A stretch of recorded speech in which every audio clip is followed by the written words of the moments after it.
नमस्कार। सत्यार्थ न्यूज में आपका स्वागत है।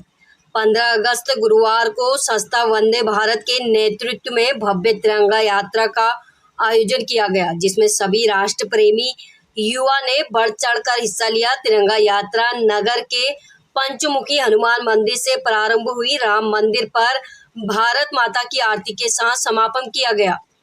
यात्रा नगर के प्रमुख मार्गों से होते हुए राम मंदिर पहुंची। यात्रा में युवाओं द्वारा भारत माता की जय, वंदे मातरम की जय घोष के साथ नगर गूंज उठा। इस अवसर पर संस्था के डॉक्टर सुखदेव मारू, मयंक जायसवाल, दीपक सोनी, मनोज टेलर, लकी पवार, विशाल मारू, गौरव मालवी, सोनू मित्तल, आकाश मारू, चेतन धूलचंद औसारी, सत्यनारायण डामर, कनीराम मेडा, लक्ष्मी नारायण मारू, दीपक पवार, घनश्याम सेन, बलराम चौधरी, आशीष जैन, सुनील तुकारिया सहित कई नगरवासी तिरंगा यात्रा में शामिल हुए।